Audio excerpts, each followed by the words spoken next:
Bem, ainda continuando, né, terceiro vídeo sobre os problemas ambientais urbanos, aqui, inclusive, eu reproduzi várias imagens do livro, porque essas imagens vão ser cobradas de vocês para você identificar qual é o fenômeno que está acontecendo. Mas vamos já falar sobre isso. Então, vamos lá. Aquecimento global e mudanças climáticas, né? A vida na Terra só é possível por causa do efeito estufa. O efeito estufa é bom, é porque a gente viu, o efeito estufa fez isso. Não, não, não, não. O efeito estufa é bom, é ele que permite a vida na Terra. Por quê? Porque esse efeito estufa é um fenômeno natural que parte da energia do Sol fica retida na atmosfera. Alguns gases da atmosfera retêm uma parte da energia do Sol. E com isso a Terra não fica muito fria. Se não fosse o efeito estufa, nós não conseguiríamos sobreviver por causa do frio. E olha lá, embora a gente fale em aquecimento global, na verdade, nos últimos 10 anos, a temperatura global teve uma pequena redução. Então, na verdade, foi resfriamento global e não aquecimento global. O problema é que as pessoas têm a sensação, têm a impressão que o clima está mais quente, mas isso é por causa do calor urbano, que a gente vai já ver com o nome de ilhas de calor, ou seja, nas cidades realmente está mais quente, mas na média da Terra não, acabou reduzindo um pouco a temperatura. É que nas cidades, além de não haver ou haver muito pouca vegetação, os edifícios e o asfalto absorvem o calor, e isso deixa as cidades mais quentes, tá? Mas vamos lá. De qualquer modo, ainda que a Terra tenha reduzido um pouco a temperatura e não haja o aquecimento da Terra como um todo, de qualquer modo, é claro que são necessárias medidas de conservação ambiental, medidas para conservar o ambiente. Então, vamos lá. Problemas que nós temos, né? Primeiro, buraco na camada de ozônio. Ozônio é um gás da atmosfera terrestre, a gente já sabe disso. Esse gás ele é importante porque ele é um filtro para os raios solares ultravioletas.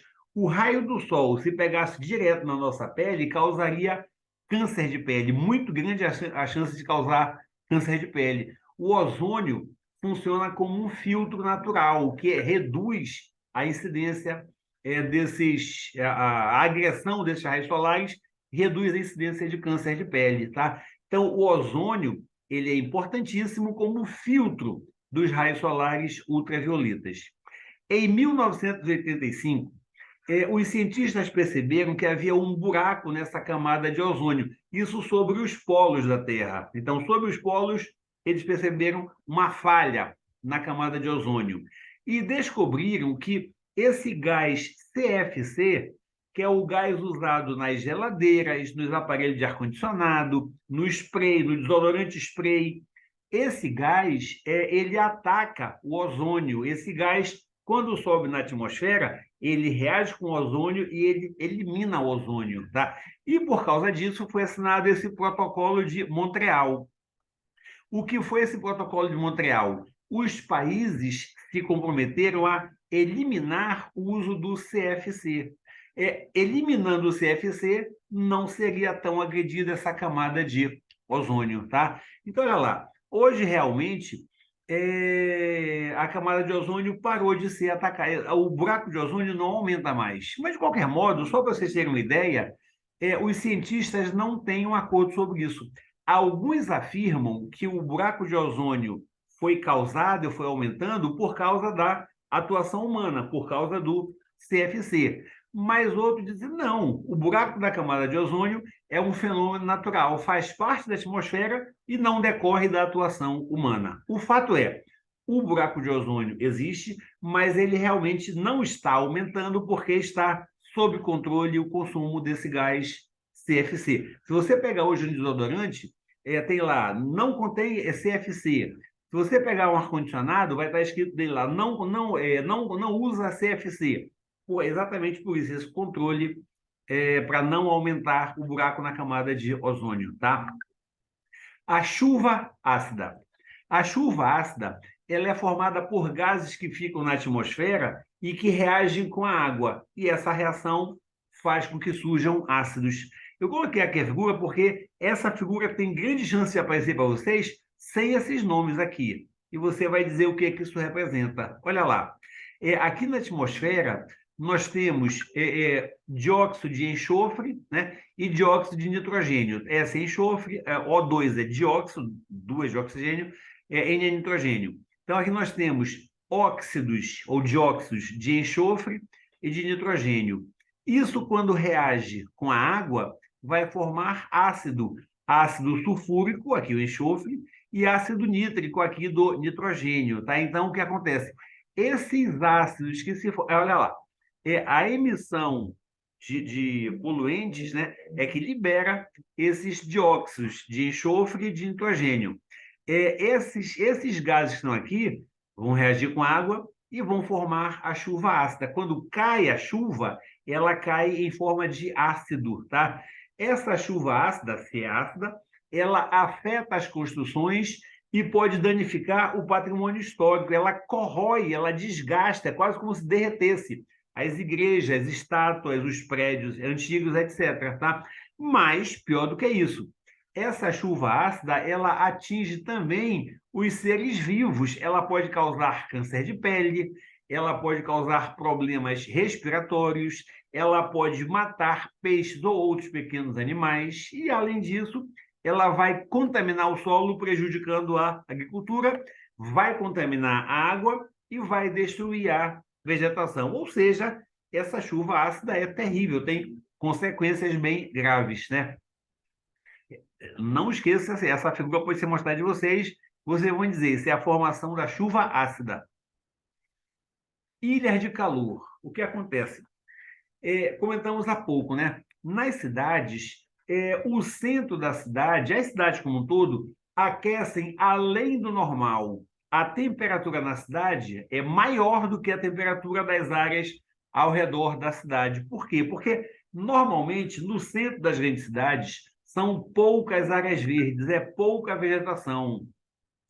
E também o asfalto e o concreto usados na construção da cidade absorvem muito calor, principalmente o asfalto, que é escuro, né? Quanto mais escuro, mais calor absorve. Então, absorve muito calor. Então, aquela área fica mais quente. Isso gera uma sensação de calor muito grande. Isso pode causar desidratação, porque se é calor, você vai perder mais líquido. Causa um desconforto por causa do calor, pelo aumento da sensação térmica. Além disso, isso aumenta as chamadas chuvas convectivas. Lembra do que é chuva convectiva? É aquela chuva que quando o ar úmido sobe, quando o ar quente, desculpa, sobe, ele encontra com ar frio lá em cima e aí ele condensa e faz uma precipitação. Olha lá o que acontece. Aqui é mais fácil de mostrar. Olha aqui. Aqui vem o ar úmido, que vem do mar, do rio, o ar úmido. Aí ele chega aqui na cidade, aqui é a parte da cidade. Aqui é mais quente, é a ilha de calor, né? Esse ar frio que vem daqui, esse ar úmido que vem daqui, ele se aquece e, como ele se aquece, ele sobe. Quando chega aqui em cima, ele encontra com o ar mais frio que estava lá em cima. Aí ele condensa e vai precipitar sob forma de chuva, né? Em alguns lugares até como granizo, mas enfim, é precipitação, em geral como forma de chuva. Então, olha lá, a ilha de calor, repito, é isso.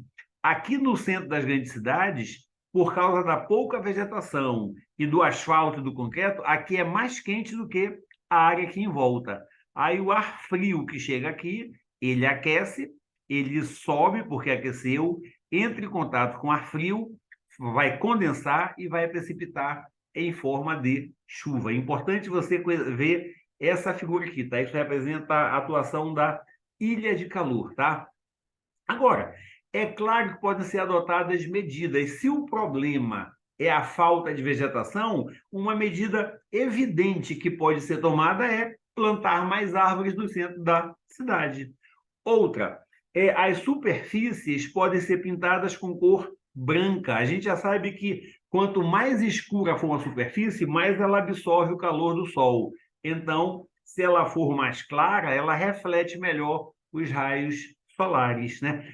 Passeios gramados, a mesma coisa, a vegetação ajuda a reduzir o calor, ok? Então, podem ser adotadas medidas. Essas medidas, esse plano diretor faz parte aqui, tá? Eu coloquei separado, mas o que acontece? O plano diretor, ele pode trazer medidas que ajudem nesse combate às ilhas de calor.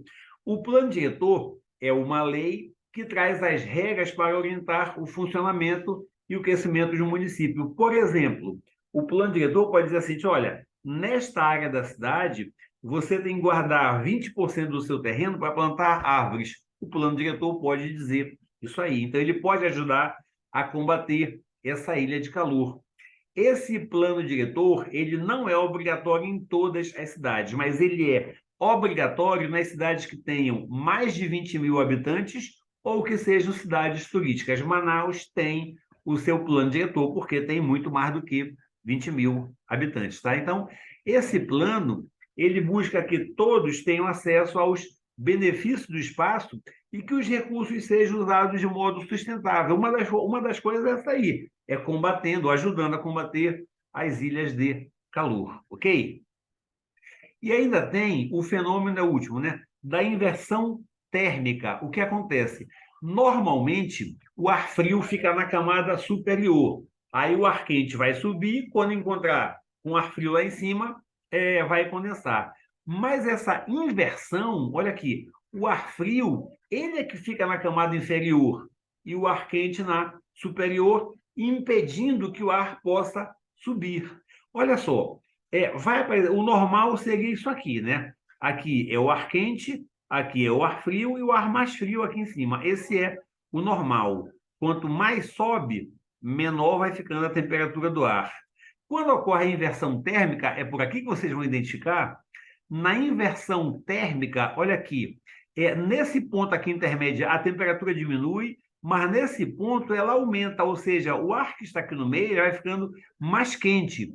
Aí aqui diminui de novo. Então, como é que você vai identificar na sua prova que é o fenômeno da inversão térmica? Primeiro, porque esse gráfico da temperatura com a altitude, ele faz tipo um Z, tá vendo? Ele é um Z, porque a temperatura aqui no meio, ela aumenta, não é como o normal aqui. Tá? Então, esse gráfico tipo um Z e esse sanduíche, olha, você tem aqui um sanduíche, ar frio e no meio ar quente. Você tem um sanduíche de ar quente. Isso é que é o fenômeno da inversão térmica. Na sua prova, vai aparecer essa figura, e quando você vir esse sanduíche, você já vai saber, aqui tem uma inversão térmica. Ou quando você ver o gráfico dessa forma aqui, aqui tem uma inversão térmica, tá? Essa inversão térmica, ela normalmente ocorre no fim da madrugada ou no início da manhã. Por quê? Porque a superfície está mais fria e o ar que está ali também vai ficar mais frio. E o problema é que essa inversão térmica, ela agrava os efeitos da poluição, porque impede que os poluentes se dispersem. Os poluentes que são jogados na atmosfera pela fumaça dos veículos, pelas fábricas, esse poluente, olha, quando chega aqui, ele não consegue passar. Aí ele volta, ele fica aqui em suspensão no ar da que as pessoas estão respirando, não consegue se dispersar, beleza? Então, olha o que eu coloquei aqui. O gráfico forma esse quase Z, na verdade, né? Não o X.